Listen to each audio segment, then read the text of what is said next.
Rahim. Alhamdulillahi Rabbil Alamin.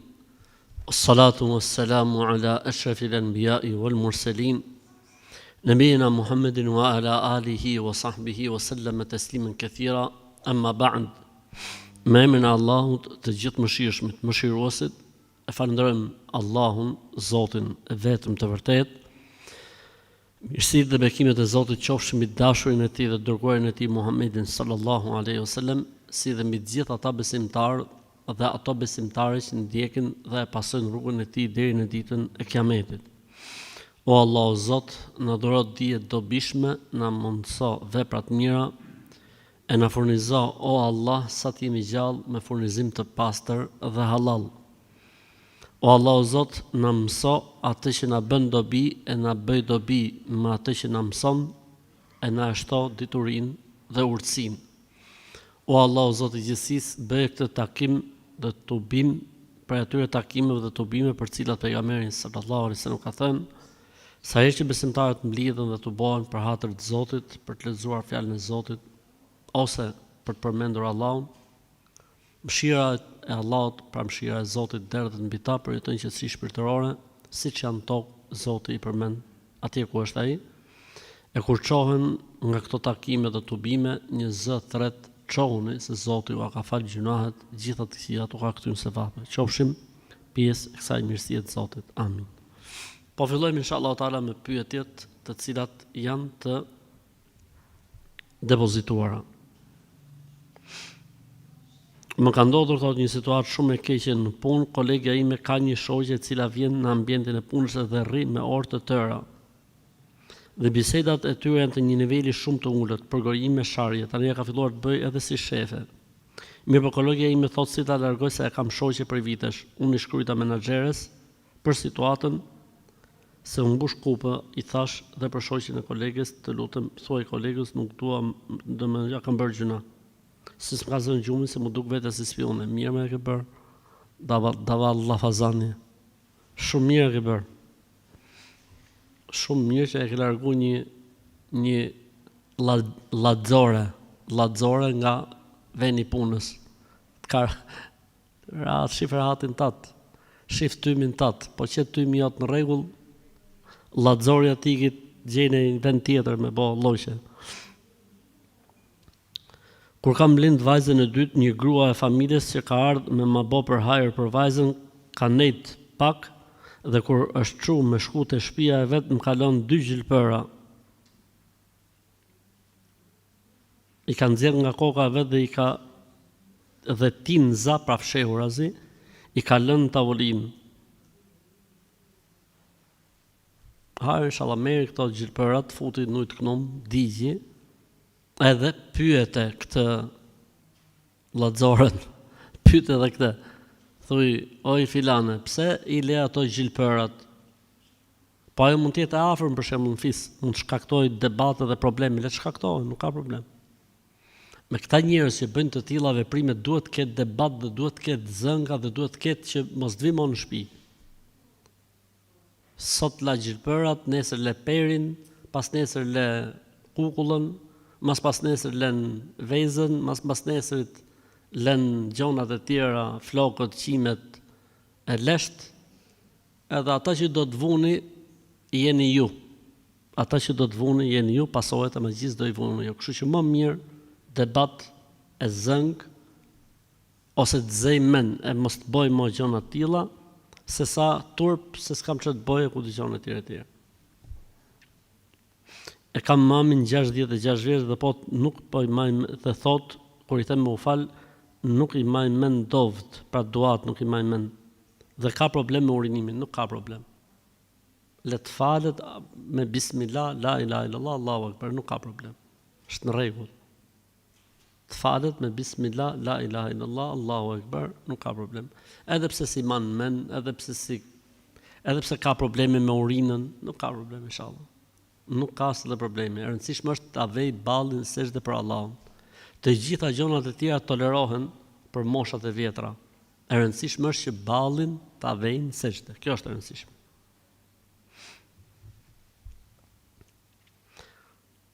A duhet me thonë inshallah për gjithçka çfarë duam të bëjmë gjatë ditës sepse po flisem me i shoqi dhe i thash që nesër do të gatuj gjell, por nuk thash inshallah. Edhe më tha thuj inshallah, unë i thash po me kismet. Ajo më tha thuj inshallah se duhet me thonë patjetër. Muhabet e grash, hajër inshallah.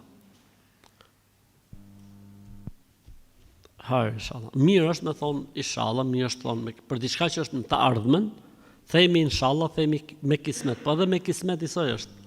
Me kismet inshallah, si me shpresë Zotit shqip, me shpresë Zotit, gjitha këto janë, okay, gjitha janë të pranuara, stresi zero. Po edhe ajo,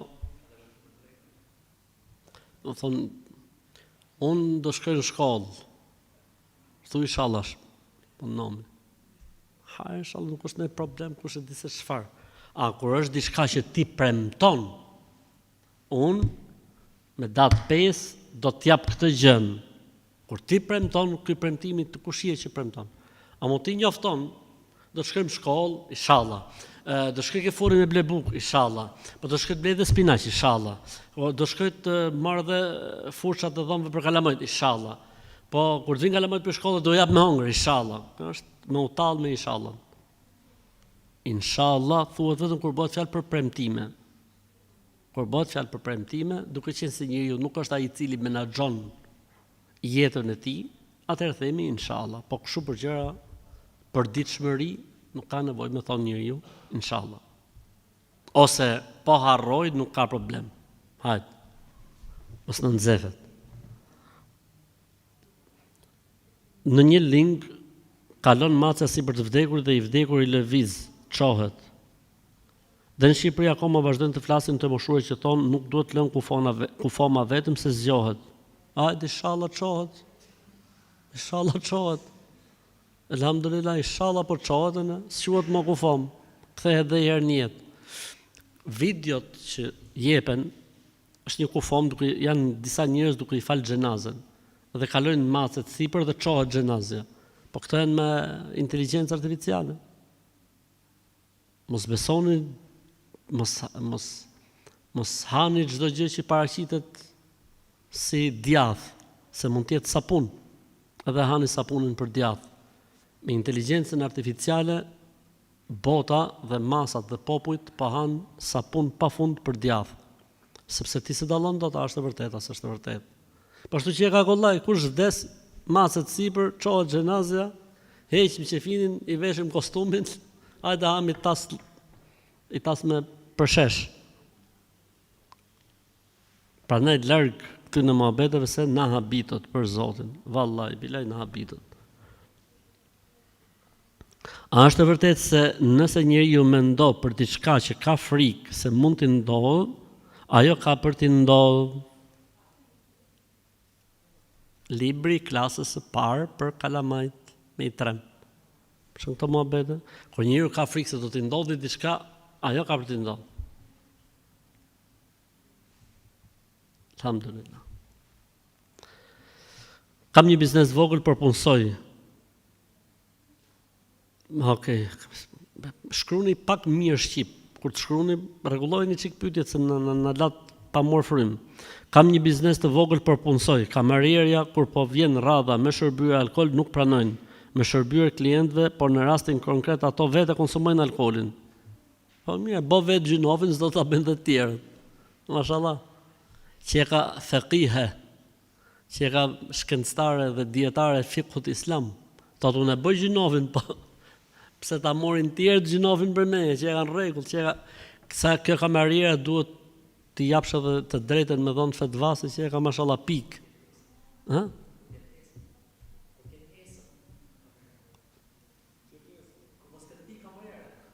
Po kur ti jetë esull, tamam. Unë vuj nga migrena, por më kanë thënë me shpuar njërin në vesh, a ka problem? Pra me vendos një vëth të thjesht. Është një kapse që vihet mu këtu, ke kjo pjesa këtu, mu ke kjo e mrenshmja. Është si një kapse që vihet për këta që kanë probleme me migrenën, dhe është efikase 90%. E përdorin, është një lokal në Kosovë që e përdor, është një lokal kështu, do të thonë një dyqan në Kosovë që e bën. është e dhimbshme pak ajo, një javë sa të ambientohet veshi, pastaj migrena, selam aleikum selam. Kjo lejohet, nuk ka problem, por nuk është vath, siç e ka thonë ky në pyetje, nuk është diçka që vihet këtu poshtë, por është diçka që vihet nuk e ke kërci i parë që fillon brenda veshit. Kaq. Shpohet, praf edhe kapet. Ajo është shumë e efektshme. Nuk e di se si e ka qasjen shkencore, po të gjithë ata që e kanë vendosur kanë thonë janë shëruar nga problemet e migrenës deri në bile para një javë isha me hoxh të Zvicrës, e kishte bërë në të dyja veshët. I thash atë ka dhënë efekt, po them ka dhënë efekt. Kështu që nuk ka problem, përderisa jep efekt, elhamdulillah. I mbaj gjithë stafit 1% të vogël lekësh dhe në fund një listë me ushqime, shqipja, ke parasysh të çfarë shqipje me fjalë? Shqipje me ta kaput shpirtin, me të kaput zorrët. Pra ky thot stafit i mbaj 1% të vogël lekësh dhe në fund fare blej ushqime dhe ja çon një familje. A mos hyn hak? Kujt i hyn hak? Familjes? Apo i hyn hak stafit? Qëse stafit ja merr përqindjen me dëshirën e tyre, nuk i ka hyn hak. Qëse ja çon familjes varfër, nuk i ka hyn hak. Familjarit i tregoj se e ke nga stafi. Jo, ti duhet të mosh hallallikun stafit. Si bën ti bamirësi me lekët e stafit. Stafi duhet të jetë dakord, pastaj bësh bamirësi. Mirë, po ati familjarit thotë të tregoj se e ke nga stafi. Dhe ai shkon falenderon stafin. Pra ka këtu diçka që shkon. Pra, ti merr 1% nga stafi me dëshirën e tyre, fut edhe ti përqindje, jo vetëm stafi, fut edhe ti, edhe s'ka nevojë me i thonë Zylbeharit ose ati si Zenelit, kush mund të jetë ajo ose Xhevdetit, nuk ka nevojë me i thonë e ke prej stafit, e ke prej gjysmës stafit, e ke prej çerekut stafit. Çoja ushqimin aty, i boft mirë. Sa ai tani çfarë bën i shkreti shkon falenderon stafin. Stafi mund të jenë 44 veta. Faleminderit për ato 10 kg ushqime. Këtë tjetër, faleminderit. I ra qafa në tokë, ati të falenderu stafin.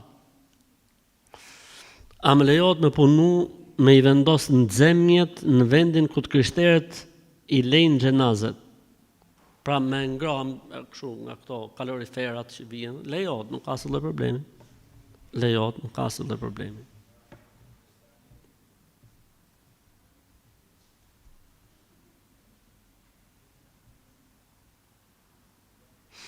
Erdhi një grua të punonte dhe më pyeti përgjegjësia,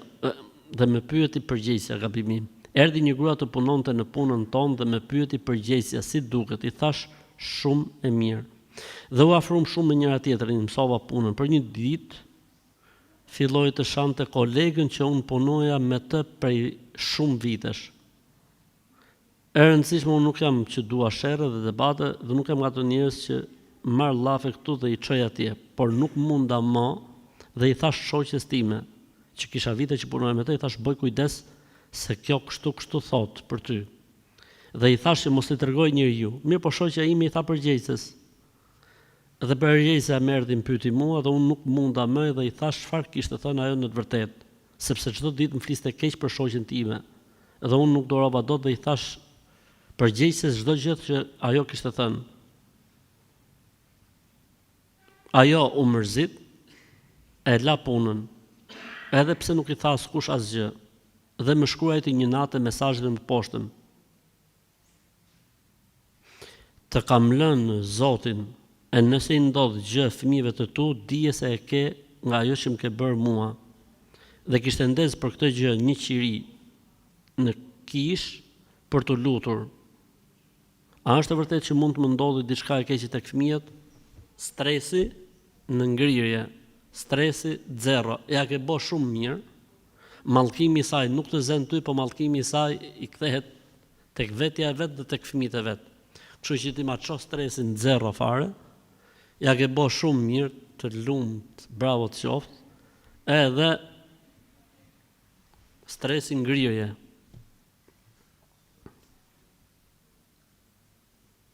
Nuk e di thot pse mami e ka kap shumë ters me mua që kur kam hyrë në fe. Nuk më lën që të flas për fen, më ka quajtur të paditur, më thot mos fol për fen njerëzve se ti je pa shkollë, edhe pse ajo vet ka 16 vite që falet, madje ka dhe shami. Mund tjetë në fazë menopauze, mami. Mund tjetë në fazë menopauze dhe s'duron dot njëri me fol. Kështu që merr në konsiderat shkretën. Ose mund tjetë liruna i vid. Mund tjetë liruna i vid edhe do të me gjetë daktor, shku me i dhoni ilaçe, me ashtërngu vidat të shkretës. Ti vazhdon të rezultate, vazhdo shkollën, vazhdo punën, nuk e di se si është puna jote, çfarë bën ti. Po që e martume, shko rikë burri jot, që duhet që thartot trut këtu, po që e martume, shif, në rastin më të parë të mirë të mundshëm, ec edhe kështu me radhë. Lehtësohet, çdo gjë lehtësohet, mbështeti u Zotit. A mund të më shpjegosh të lutem pse prindërit bëjnë dallime mes djalit dhe vajzës për ndarje pasurie, aq më tepër kur kjo është e bollshme si për mua dhe për vllajën tim, dhe aq më tepër që këto firmosin dhe pa lejen time. Unë edhe pse kam 2 fëmijë, kam filluar punën që ishin si 1 vjeç, edhe kam ndihmuar në familje me rrogën time dhe nuk ndaja asgjë për vete. Nuk arrit ta kuptoj si është e mundur kjo gjë, a mos e kam unë gabim? A mos po bëj gjuna me prindërit e mi që po kërkoj diçka?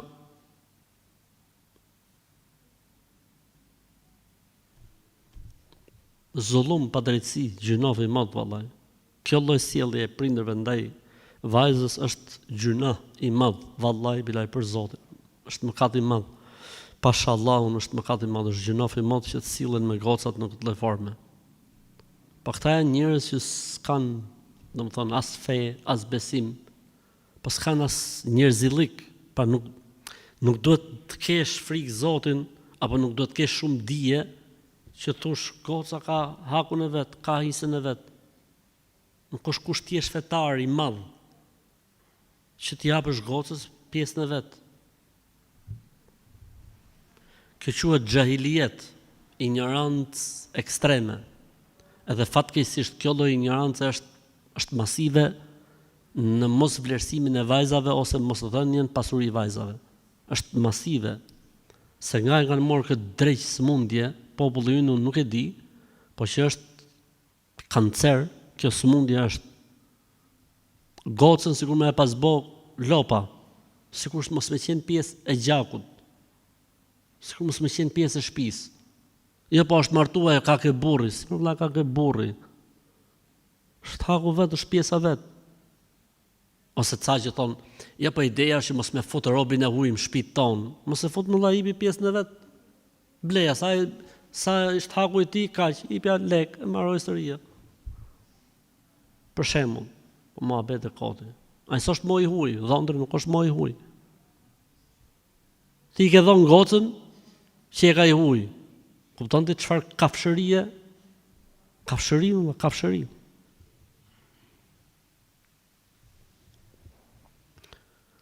Një shqetësim t'u shpalos. Hajde, bismillah. Po na humbin para. Theksi, sa ka bërë theksi? Po na humbin para. Po na humbin para shpesh në shtëpi. I mbajmë në kasafort vetëm unë dhe gruaja dim passwordin. Parat janë amanet nga donatorët për jetimet, sepse kemi shoqat humanitare. E para gjë s'lejohet me majt lekët e jetimëve ke shtëpia. Ja, problemi. Përderisa janë amanet nga donatorët, këto lekë duhet rinë ke shoqata, duhet rinë ke banka. Si rrikan lekët ke shtëpia, Allah? Si në lekët e juaja ato? Se t'jenë lekët e juaja, humbin, s'humbin, ka zgjidhje muhabeti. Lekët e jetimëve, po ju duhet i marrni shëndim të gjitha. Çfarë humb, duhet i shtoni nga lekët e juaja.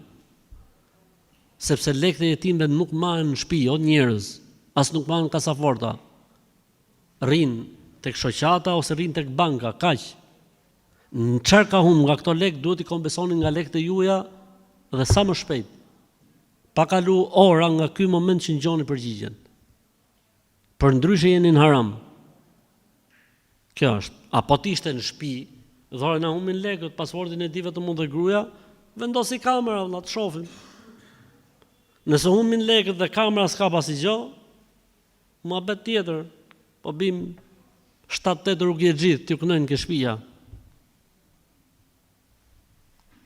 A lejo të veshim një robë që janë të gjinisë të kundërt, por vetëm për të na mbajtur ngrohtë, jo të dalim me to apo të duken. S'ka asnjë lloj problemi fetarisht. Nuk ka asnjë lloj problemi. Sepse ndalesa është që të veshësh rroba të gjinisë kundërt që të dukesh. A mo dikush për shembull vesh tutat e grus për shembull, poshtë pantallonave, për shembull.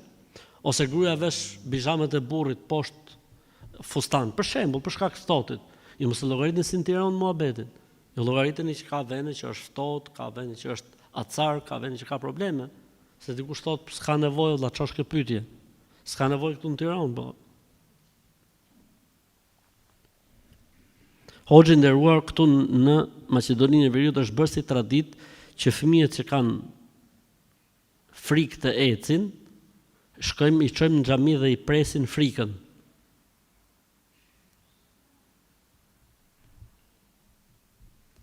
Pra fëmia nuk ecën. Këta tani të mençurit kuptojnë se fëmia ka frikë. Çfarë bëjnë? E çojnë në xhamia dhe e pret ai gjyshi, i cili me zor ecën për vete i shkreti është 89 vjeç e gjys, anë praf ja pret frikën. Kjo është besytni. Kjo është besytni, bidat. Besytni dhe nuk lejohet që ta bëjmë një gjë të tillë, se s'ekziston kjo gjëja. Po si veprohet, ja lidhin fëmijës komët me penjë, edhe vjen ai xhaxhi me shkop i shkreti, se e kanë kështu, i pari që futet në xhami, ose këtë gjejnë në xhami. Edhe mund gjejnë një aty për shembull me karrocë i shkreti, ka ardhur. Shkon ky tani me karrocë që nuk ecën vetë me i pre frikën fëmijës që të ecë fëmia. Po mirë, nëse nuk ecën, çfarë zgjidhje kanë gjetë? Thotë, nëse nuk ecën, pra e prejnë frikën këto. Dhe fëmia prap nuk eci. Thotë, duhet vish javën tjetër në të njëjtën ditë. Ja prejnë prap frikën, nuk eci fëmia. Prap javën tjetër, po normal që kur shkoj fëmia i vjeç e gjys ka vërtet. Zgjidhja, kjo është zgjidhje ekuacioni fuqisë 7. S'ka nuk. Ore që jemi të zgjut, ne jemi të zgjut, s'na merr njëri për zgjuarsi, elhamdulillah. Nëse bëjmë matin e sheqerit në gjak me shpurje gishti, pra që e shpën gishtin, a prishet abdesi? Sipas gjitha medhhebeve në Islam nuk prishet abdesi në këtë rast. Nuk prishet abdesi. Sepse është një sasi aq e vogël gjaku që nuk merret në konsiderat.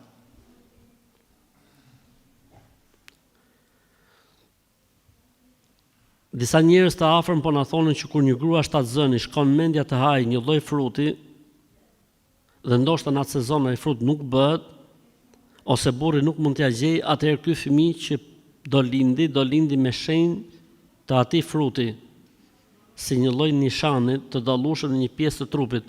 Po me shkumenja grus shtatzën me hongër mish balene, kur t'i shfaqet balena në trup fëmis, për shembull. I shkomenja për mish zebre, i shkomenja për kungull, ose për shalqi. Po me shkumenja grus shtatzën për shumë gjëra, kur ta shofësh fëmin, si dyqan fruta perimesh. Hej, Zoti, alhamdulillah. Jemi të zgjut, jemi si popull, jemi mashallah, shumë të zgjut jemi. Me këto muhabete jemi bukur. A lejohet që të flasim gjatë abdesit, pasi unë vetëm i përgjigje thirrjes që mbëri prindi. Lejohet, nuk ka asnjë lloj problemi. Lejohet. S'ka asnjë lloj problemi. Cili është gjykimi për mishin e mushkës? Haram. Mishi i mushkës është haram, sepse vjen nga dy prindër, njëri që është halal dhe tjetri që është haram.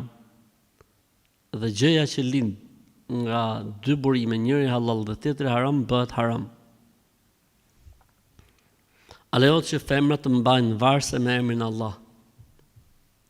Problemi është për shembull kur futen në banjë, si ja bëjnë? Është problemi çik. Dhe unë mendoj që është, si me thonë, mungesë etike me emrin e Allahut. Emri i Allahut nuk ka zbrit për të majtë në trup, për të zbukuruar njeriu me të. Zbukurohu me flori, zbukurohu me lule, zbukurohu me çdo lloj gjëje që mund të ketë marrë formë florini, po jo me emrin e Allahut, sepse unë nuk e shoh këtë prej etikës dhe edukatës së besimtarit me Allahun.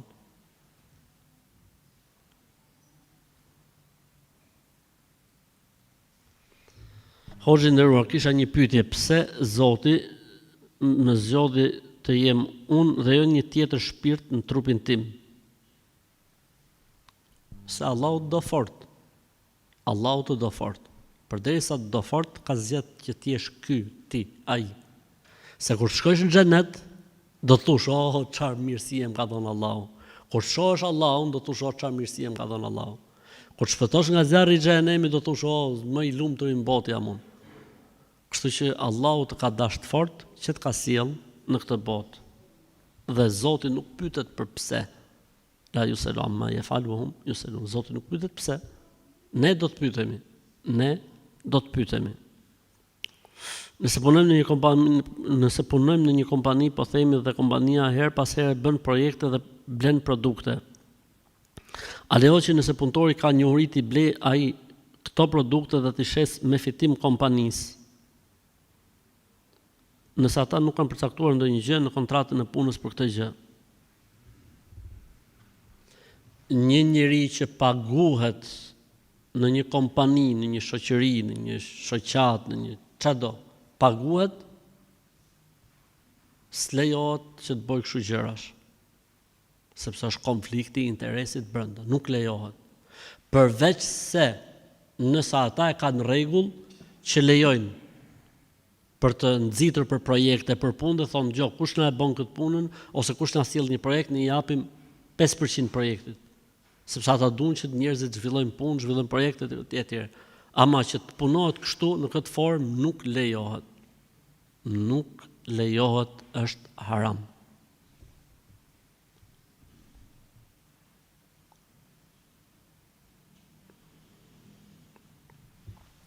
Është një video që është përhapur në TikTok ku një person krahason mes Jezusit dhe Muhamedit.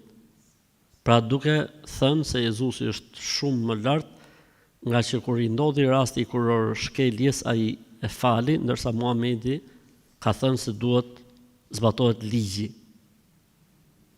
E para, këta njerëz që flasin nuk duhen marrë seriozisht. E para gjë. Sepse sa njerëz ka, domethënë, më u marr me të gjithë, i bie që të harxhosh jetën dhe shumë energji. E para gjë. E dyta gjë, neve muslimanët nuk na lejohet bëjmë krahasim. La nufarriqu baina ahadin min rusuli. Ne nuk bëjmë dallim mes pejgamberëve. Për ne është Jezusi pejgamber dhe i dashmi i Zotit, Muhamedi është pejgamber dhe i dashmi i Zotit. E treta gjë, nëse njëri për profetëve ka zbatuar ligjin e Zotit me urdhër të Zotit, mbaroi historia. Dhe nëse për një profet është fuqizuar ai ligj, mbaroi historia. Pra nuk është profeti ai i cili sjell ligjet që ti të bësh krahasimin. Nuk është profeti ai i cili sjell ligjet. Në ligjin e Mojsiut, Musait alayhis salam është një ligj si ligji i Muhamedit alayhis salam. E treta, e katërta, nëse ne flasim për një Zot i cili ka sjell ligjin e Mojsiut dhe të Muhamedit, njësoj. Tani ti ke probleme me Zotin, është Zotni, nuk ke probleme me Mojsiun dhe me Muhamedit. Ti ke probleme me Zotin i cili ka sjell Mojsiut dhe Muhamedit një ligj njësoj. Dhe Jezusit i dha ligj tjetër. E gjashta është se ti me këtë pohon se Jezusi nuk është Zot. Ti me këtë fjalë pohon se Jezusi nuk është Zot. Si pohon se Jezusi nuk është Zot? Sepse po thua që Jezusi është Zot, kush ja solli ligjin Mojsiut? Zoti. Atëherë ti tani po na nxjerr Jezusin më të mirë se sa Mojsiu. Pastaj pse nuk theti Kush është më i mirë, Mojsiu apo Muhamedi, apo Jezusi? Se këtë ligj nuk e ka vetëm Muhamedi. Ti këtë ligj e ke në dhjetën e vjetër. Çfarë do thuash ti? Se Zoti i Mojsiut është mizor dhe Zoti i Jezusit është paqësor. Për këta janë njerëz të ullët, njerëz të degeneruar, që ne nuk duhet ndikohemi nga muhabetet e tyre, ne nuk duhet ndikohemi nga muhabetet e tyre. Qysh kur e nis? Kush është më i mirë? Mbaroj historia. Mbaroj historia kur gjoja i dëshiron të bëj krahasim, sepse thotë Jezusit kur erdhi gruaja me imoralitet, tha, kush për ju s'ka bërë mëkat ti gjuja, sa ikën gjithë, se gjithë ishin mëkatar. Kurse Mojsiu dhe Muhamedi zbatonin ligjin. Po Mojsiu dhe Muhamedi që zbatonin ligjin, kishin ligj prodhuar prej tyre, produkti tyre, apo i ardhur nga Zoti. E gjithë kjo duke zbritur me personin fjalë, duke zbritur dhe duke thënë, hajtë po e marrim këtë se ka ndodhur, sikur ka ndodhur. Sepse ne besojmë se ajo që ju e besoni nuk është fjalë e Zotit. Kështu që ti bëj krahasim tjetër dhe thuaj, ore, kjo që ne lexojmë, a është fjalë e Zotit? Dhe është Kurani fjalë e Zotit dhe flasim.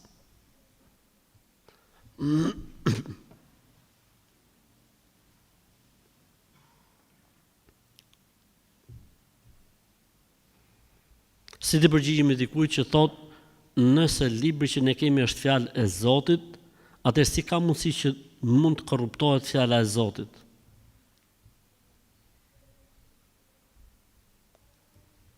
Nëse ju thoni që një libër që ne kemi është fjalë e Zotit, pra ka shpallë Zoti, si u korrupto ka fjala e Zotit? Po aty në librin tatë e keti që ai thot, mallkuar qofshi ju farisejnë, që keni ndryshuar fjalën e Zotit, ligjet, keni ndryshuar ligjet. Tani Jezusi kur ju tha farisejve se keni korruptuar fjalën e Zotit, nuk e dinte këtë pyetje që po bën ti tani?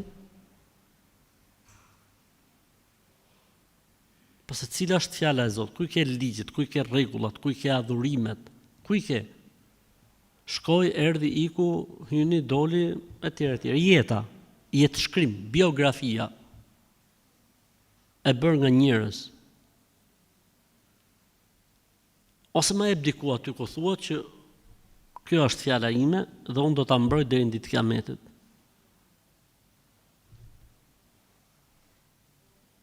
Përkundrazi aty thuat kush e ndryshon do të mallkohet nga Zoti, do të përjashtohet nga mbretëria e tij. Kush e ndryshon? Pra pas ka hapësira. Etj. Prandaj stresin mos e zgjoni fare në këto tema, sepse janë tema shumë të thjeshta për t'u ezauruar. Këta që kanë tatuazh dhe thonë që unë jam musliman, a lejohet të bësh tatuazh në Islam? Pse i ngatroni gjonat? Ka njerëz që kanë bërë tatuazh para se me kuptu fen, para se me udhëzuar ashtu siç duhet. Tanë çfarë t'ju themi këtyre njerëzve? Jo, ju përderisa keni tatuazh, s'pranohen në Islam. E para, e dyta, por çu duhet më vëlla me njerëzit? Çu duhet me njerëzit? Jo, po si është puna këtyre që kanë tatuazh dhe falen. Po çfarë ke më vëlla? Çfarë halli ke? Kush e ka tatuazhin, pyet për veten e vet. O hoxhi nderuar, si ta bëj unë? Se kam filluar më u fal, kam kuptuar Islamin, po kam edhe tatuazhe. Kjo është pyetje normale, jo, se janë disa. Po çfarë ke më vëlla me disa ti? Akoma me këtë lloj mendje. Mund ndodhi edhe diçka tjetër. Dikush është musliman, një moment le të themi dobësie, shkon dhe bën tatuazh. Ka dalë nga Islami? Jo, s'ka dalë nga Islami. Po ai ka bërë tatuazh, po mirë, ka bërë gjuna. Sot e fal, Zoti u soft.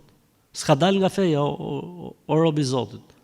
Nuk ka dalë njeriu nga feja, pse e boni? Është haram? Po.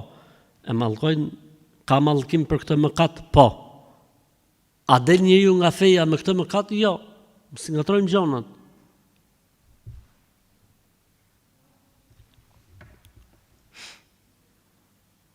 S'të kam shkruar kurr. E valla, faleminderit. Por po të shkruaj për herë të parë. Mashallah. A lejo ti bashkë namazet dhe drekës i kindis bashkë me akşam dhe yacin? Vallai më mirë mos kishe shkruajt për Zotin. Më mirë mos të kishe shkruajt. Më mirë kishe dhënë tek ajo pjesa që s'kam shkruajt një herë, as mos shkruajtësha një herë. Sepse jam në punë thot me orar shumë cikletshëm. Jam dhe më në uniform madje, vallai duhet më u fal. S'ka. Nuk ka hoxh mbi sipërfaqen e tokës që t'jep ty tolerancë me i bashku namazet në darkët. S'ka. Gjej zgjidhje. Dhe kush kërkon zgjidhje dhe dëshiron zgjidhje, ja lehtëson Allahu. Vallahi bilaj për Zotin ta lehtëson Allahu nga se pret. Qofse e ke merak këtë punë, vallahi ta jep Zoti zgjidhjen. Kështu që stresi zero.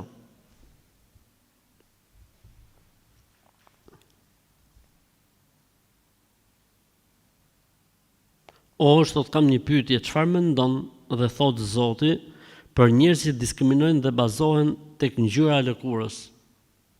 Janë gjunaqar të mëdhenj ata që diskriminojnë në bazë të ngjyrës që mund të ketë dikush, apo në bazë të pozicionit, le të themi, të punës, apo për shkak të pasurisë, apo për shkak s'lejohet vëlla me diskriminu tjetrin, nuk lejohet me shfaq shenja racizmi apo me shfaq shenja bulizimi mbi njerëzit cilët i ka falë Zoti në një racë të caktuar, në një ngjyrë të caktuar. Është punë e Zotit. Ata njerëz që bëjnë këtë lloj sjellje, faktikisht ata kanë probleme me krijuesin, me Zotin. Sa askush nuk e ka zgjedhur ngjyrën e vet, askush nuk e ka zgjedhur vendin e vet. Ne gjithë jemi të krijuar nga Allahu. Për këtë arsye tha Zoti në Kur'an: Ya ayyuhan nas inna khalaqnakum min dhakarin wa untha wa ja'alnakum shu'uban wa qaba'ila lita'arafu inna akramakum indallahi atqakum. O njerëz, ju kemi krijuar nga një mashkull dhe një femër, dhe ju kemi bërë fise dhe popull, ju kemi bërë popull dhe fise që të dini si të prezantoheni mes jush. Më i miri te Zoti është ai që është më i përkushtuar, më i devotshëm. Pejgamberi alayhis salam tha, nuk ka vlerë arabi ndaj jo arabit, po as i jo arabi ndaj arabit, as i bardhi ndaj të ziut, as i ziu ndaj të bardhit, përveç se me devotshmëri. Bilali radhiyallahu anhu, muezini i pejgamberit alayhis salam, ishte nga Etiopia, nga Afrika. Megjithatë ishte muezini i profetit alayhis salam. Një nga 6 persona që është futur në Qabe me pejgamberin alayhis salam kur është lirë Mekka. Selman el Farisiu, Selman Persiani, ishte një nga njerëzit më të afërt. Selmanun minna ahlu bejt. Selmani është prej nesh, familja e profetit. Edhe pse ishte nga Persia, i ardhur nga Persia. Kështu që këto janë xhahilijete, e Zoti këto gjona nuk i don, e Zoti i urren këto gjona. Sepse personi po tallet me Zotin. Ai njeri që i injoron njerëzit në bazë të ngjyrës së tyre, ai po tallet me Zotin. Është i pakënaqur me Zotin. Allahu na ruaj.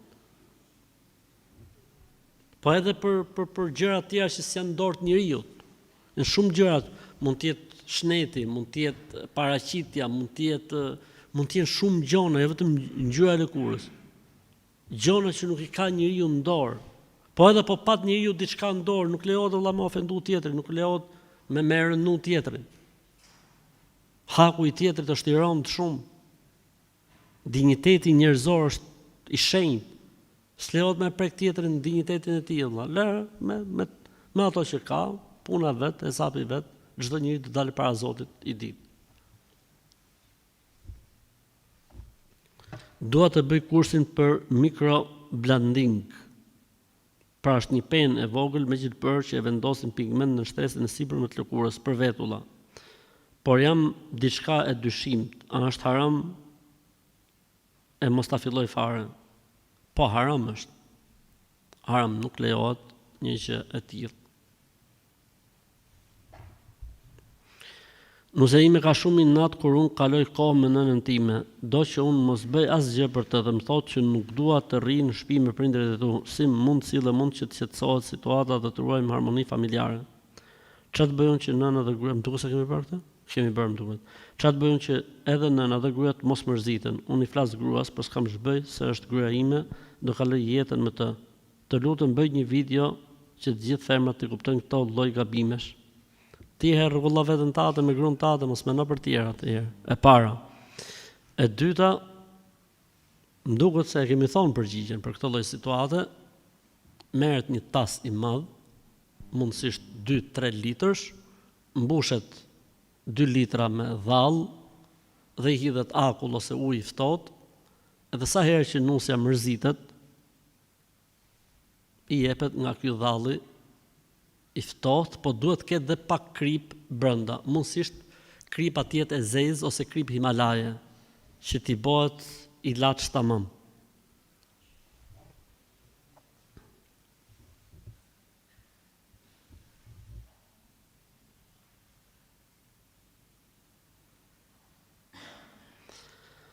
Me vjerën, prap me vjerën, alhamdulillah. Hajde. Unë me vjerën kam pasur shumë debate.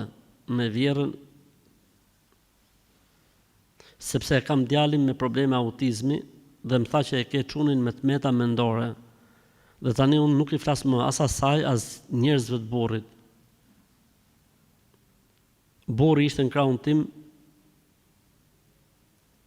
vjera thotë, shkoj ta takoj, po unë shkoj ta takoj unë dhe t'i kërkoj falje për gabimet e saja. Unë e kam toleruar shumë, por tek fëmia nuk u duroka gjë. Ti s'ke për çfarë t'i kërkosh falje, se s'ke bëj gjuna. Ajo thjesht ka fol keq na dëgjoj, por unë nuk mendoj që ti duhet të kalosh në ekstrem sjellje. Çuni, në këtë rast burri jot duhet bëj rregullatorin në këtë lloj situate të vështirë, edhe ti pavarësisht sa ka bo gabim, po ti herë nuk ke për çfarë të kërkosh falje. Nuk ke për çfarë të kërkosh falje, po ajo ka bërë gabim, kjo nuk do thotë që ti t'i ndalosh asaj fëmin. Dhe burri jot, pra çuni i kësaj nonës, duhet të rregullojë situatën, të marrë situatën në kontroll dhe të thotë nonës o non, e ke prek, që i ke thonë fëmia me tmeta mendore, po ndoshta nona nuk e dinë burri dhe tani çfarë është autizmi, çfarë është. Nona shef që fëmia nuk komunikon mirë, nuk sillet mirë, i duket mendon se është me tmeta mendore, mund të jetë edhe për shkak të ignorancës së saj. Tani nuk duhet i marrim gjërat kështu me kaq imtësi. Duhet shpirti i tolerancës, e mira e mund të keqen. Nëna ime është shumë plak dhe i dhembin këmbët dhe gjithë trupi i saj. Ajo nuk mund të falet në stol ose në divan, por divanet nuk janë nga kibla. A mund të falet? Jo, nuk mund të falet vetëm se me drejtim nga kibla. Lejohet më u fal ul, lejohet më u fal në divan, lejohet më u fal në krevat.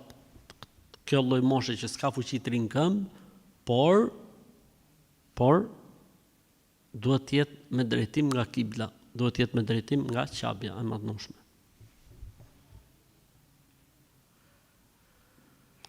Mundësisht tregom, a muj me dal me fëmijën e vogël me shku te nana se po më thojnë pa i mush, ditë nuk bën.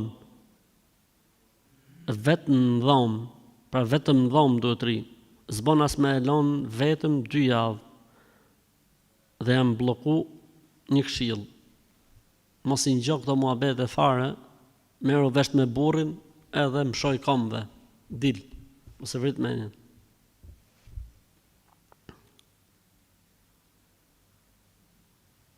Në TikTok shumë po më dalin videot që deti në Izrael ka marrë në gjyrë të kuqe. A mos është kjo vallë shenjë kiametit dhe është afru kiameti? Aman, alhamdulillah, sa hini shtuar, alhamdulillah. Por çfarë lidhje ka Allah, deti kuq, deti blu. Deti me ngjyrë, deti pa ngjyrë. Doja të pyesja, është e lejuar në Islam që djali të mos të ftojë në nikah babain me pretekst se ai është xahil? Po çfarë fëmijë është ky më vëlla? Se ftoi babain thotë se është xhail. Po mirë pra ftoje pra që bëhet musliman, bëhet i ditur, dashuroj fen, dashuroj islamin. Momenti më i mirë që mund përjetoj prindi tek fëmia i vet është martesa e fëmisë. Ti thua ja sa është xhahil ai. Mirë pra rri me vjerrin, rri me babain, rri me mamin, ka ardh mami dhe ka ardh babai, rri me ata. Se babai është xhahil, edhe mami jot xhahile, e në rri me këta, boje nikahun me këta. Subhanallah. Njeriu duhet ta vejë në punë pak komitetin qendror, pak fare, jo shumë se shumë borsi Einstein.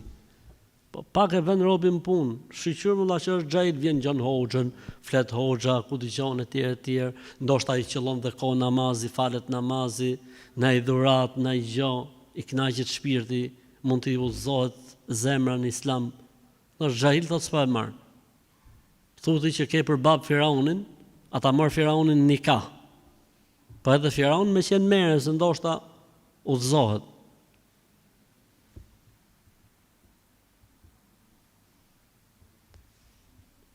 Si na mëson Islami të sillim me ehli kitabet e drejt, pra që nuk na bën për atë që janë fenë e tyre të hershme pa devijim. Pse kanë musliman? Në fenë e tyre të hershme pa devijim, do thotë besojnë Zotin një, besojnë Isa'in alayhis salam dhe po presin Muhamedit. I tregojnë ne që ka ardhur Muhamedi, bëhen musliman. A lejo ushimet për këtyre dhe a lejon gjërat dhe darkimet me ta? Po më lejo, nuk ka asnjë problem. Më lejohet edhe me të tjerët, jo më këto që kanë besimin e hershëm fare, me atë të pastrin. S'ka gjë, inshallah, lejohet. Kohët e fundit janë përhapur shumë dhe kanë dalë shumë njerëz, disa prej tyre dhe hafeza të cilët japin fetva dhe i përgjigjen pyetjeve rreth islamit në rrjetet sociale. A lejohet që të marrësh fe nga këto? Po që budalla po? Po që i çmen po? Feja merret vetëm nga njerëzit e dijes. Pse është hafiz, nuk do të thotë se është dietar. Pse ka mësuar ca gjëra për Islamin, nuk do të thotë se është i aftë me dhënë fetva. Nëse ka marrë shkollë për atë punë, nëse është licencuar, po, s'ka asnjë problemi. Ama kështu, vetëm se është hafiz.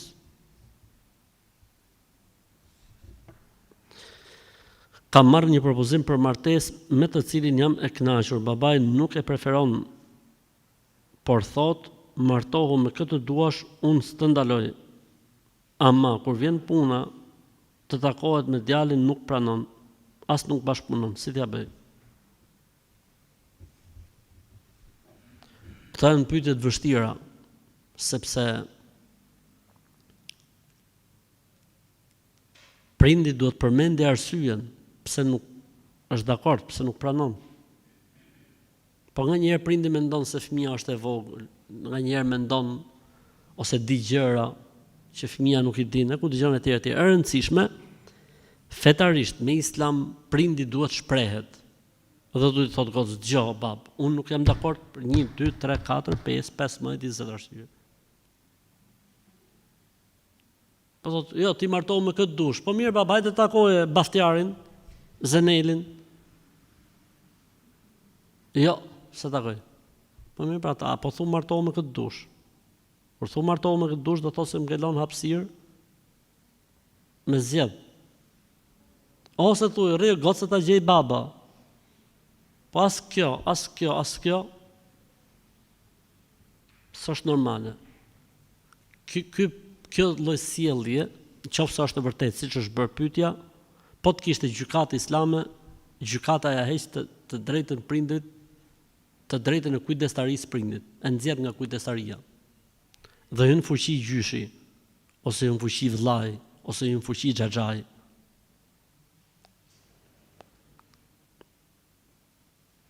Goca ime është njoft me një djalë, thot ka 1 vit, po pristim të bënin fejesën. Ne e kemi takuar çunin disa herë, po mbas 1 viti del kundër nëna e djalit. Dhe babai që i mban anën gruas së tij, na u bë problem se nuk e duan nusen, nga që goca jon ka shami. Ndërkohë që dije qysh në fillim kur janë takuar goca ka qenë me shamin. I kanë vënë kusht çunit të zgjedhë o prindrit o gocën që don, ose të dalin me qera, s'ka punë më me ta. Mi po çuni don nusën si vetja e tij. Pra është i kënaqur që falet dhe është me shami. Dalin vetën, alhamdulillah, lirojnë edhe ato rroça poshat e tjerë që presin radhën. Dalin vetën, selam aleikum, aleikum selam. S'janë njerëz, më nuk janë njerëz për Zotin. Këta lloj prindërish nuk janë njerëz. Burri dhe unë i falim gjitha vaktet namazit, kemi 3 fëmijë, unë punoj për burri nuk ka dëshirë që unë të punoj. Thot, unë nuk punoj për 500 euro, dëshiron të arrim diçka më shumë, por nuk ndërmerr asnjë hap. Dhe si përfundim punoj vetëm unë. Dhe i ndihmojnë atij familjarët. Unë e ndi veten keq, si të veproj? Sprov. Si çfarë burri i mençëm është ky? Thot, unë punoj. Burri thot, unë s'punoj për 500 euro. Po si jeton ti o xhaxhi paraziti? Xhaxhi paraziti, si jeton ti? Familjarët sjellin lek. Hajr, inshallah çfarë them. Çfarë them unë? Po mirë, ndoshta ato sjellin shumë lek, po mirë kur ato i ditët mërziten për shembull ose s'kan. Si i bëhet hallit për shembull? Këto quhen raste shumë të vështira për të dhënë menim. Sepse mungon çfarë? Arsyeja tek shtylla e shtëpisë. Ky nuk është burr shtyll shtëpie, ky është hugardh i shtëpie. S'mund të jetë ky shtyll shtëpie. Shtylla e shtëpisë është ai që merr situatën në kontroll, e siguron gjithçka, mbështet gjithçka, e mbështet gruan e vet që edhe ajo punon, kanë koordinim me njëri tjetrin, e bëjnë punë me njëri tjetrin. Unë për 500 euro s'punoj. Pila edhe ti nuk duhet punojsh për 500 euro. Po ç'a të bëjmë me burri? Na japin. Këta që kemi jashtë shtetit na sjell motor, na sjell, po kshu jetohet. Ky quhet xhaxhi paraziti. Kështu thuj burrit, ka thon hoxha. Ka thënë hoxha që pyetje përgjigjet xhaxhi paraziti. Burri kur flet gjumë u lret natën dhe flet një gjuhë që unë se kuptoj. Kam menduar se mos flet turqisht nga që në shtëpi flasin turqisht. Dhe kam incizu se çfarë flet dhe e kemi treguar nesër, më ka thënë kjo gjuhë s'është turqisht. Dhe kam pyetur dhe njerëz të tjerë që dinë turqisht, më kanë thënë që nuk është turqisht. Hajr inshallah. Me ty a merresh vesh kur është zgjut. Po muret vesh kur është zgjut, është në rregull puna. Këto gjuhët e tjera janë plus. Ndoshta flet me botën, me bota të tjera në ëndër. Kështu që mos u stresosh, në rregull. Mësoj burrit që thot la ilaha illallah wahdahu la sharika la, lahul mulku wa lahul hamdu wa ala kulli shay'in qadir 100 herë para gjumit. Inshallah ka për të harruar gjitha këto gjuhë të huaja. Inshallah ka për të harruar gjitha.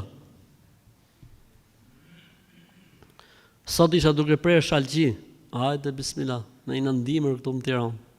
S'ka shalqi. Ka shalqi në treg mo? Ka, apo një. Sot isha duke prerë shalqi, thot, dhe ndava rumbullak. Më thanë që nuk duhet prerë ashtu. Duhet si e ka shkruajt Zoti. Si e ka shkruajt Zoti që pritet shalqini o kunguj.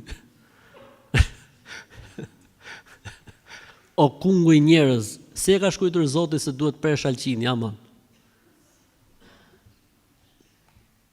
Ta s'ka kush e arreston, s'ke fajti që ke bo pyetjen, po këta që kanë folë kështu, ti isha unë ministër, të kisha gjonë dorë, pasha Allah, unë një javë kisha fut në burg. Pasha Zotin. Këta që thonë nuk pite shalqini rumbullak, po duhet prerë si që ka shkruajt Zoti. Po ku e ka shkruajt Zoti, më të falët Allah, të falët Zoti më.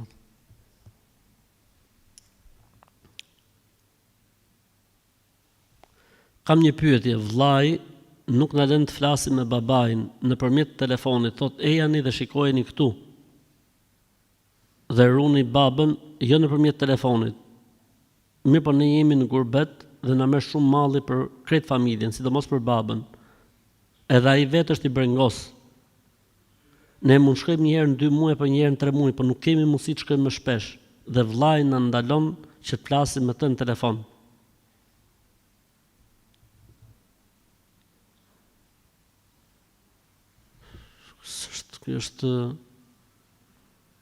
Ky nuk është njeri. Ky vllai vetëm njeri nuk është. Mund të jetë gjallëes, mund të jetë bim, mund të jetë frut, mund të jetë perim. Po vetëm njeri nuk është ky vllai. Ky që i na lën motrat me fol me babën, se s'du të them atë muhabetin tjetër, pastaj që futet një klas poshtë njeriu. S'ka drejt në la, s'ka drejt askush ta na. Jo, po e deshet babën, hajdeni këtu. Foli. Ky i zgjuti shumë. Vallai turp t'i vi këtij njeriu i cili i trajton motrat në këtë lloj forme. Vallai bilaj, i Zoti di se sa gjunahe merr ky njeri që flet me motrat e tij në këtë formë dhe e trajton babën si pronë. Ky s'ka për ta bërë pikë në hajrit nëse nuk pendohet, pasha Zotin. Vallai bilaj, ky me këtë lloj sjellje s'ka për të bërë pikë hajri, vallai bilaj.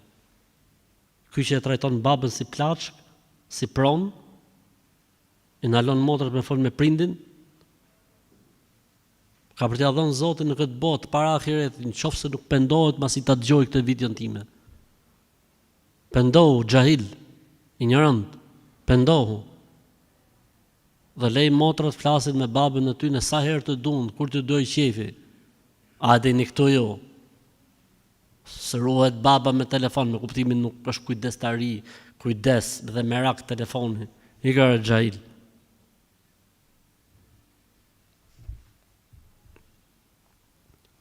Po më thonë që fëmijët nuk bën me shtin në mes, kur bjen me fjet me burrin, nuk bën. Po desha me ditë, a ka lidhje me fe kjo punë? Me fe s'ka lidhje kjo punë, po. Mos t'i pengoj për punë të natës. Po kështu me fe s'ka problem.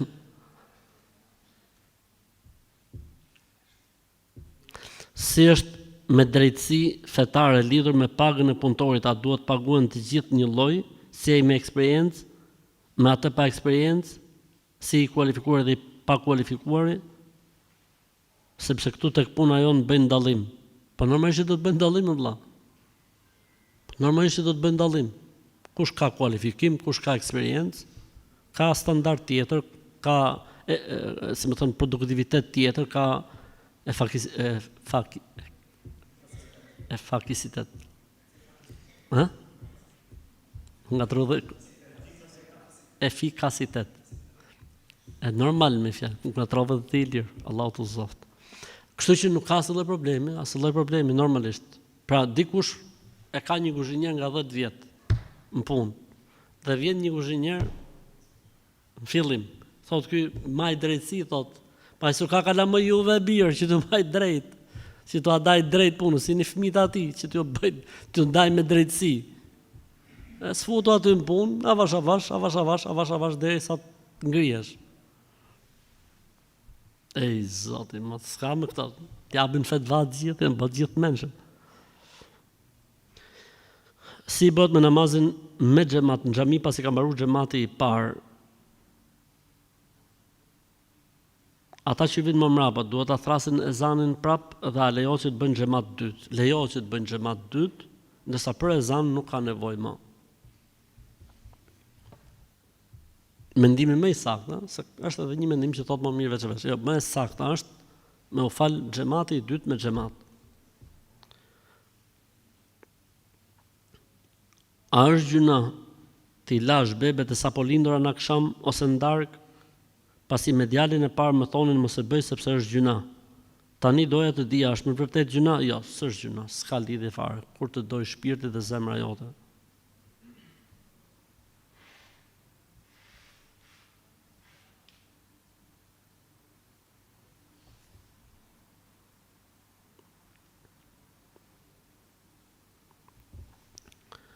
Jam shtatzën në muajin e 6 nga vdekur Xhaxhai, sot ku fama e tij do të arrijë në vend lindje. Kam shumë dëshirë ta shoh, sepse ka qenë shumë i afërt dhe i dashur me ne. A mund ta takoj edhe pse jam shtatzën? Pra nuk do të ndodhi në gjë e keqe? Jo, asgjë e keqe, mund ta shohësh, nuk ka asnjë problemi fare. Vetëm me kujdes për veten tënde, po kështu fetarisht nuk ka problem. Se këto gratë vjetra po më thonë që duhet vendos një penjë të kuq në mes të bejlit, larg budallenjve, shkot shife pa merak.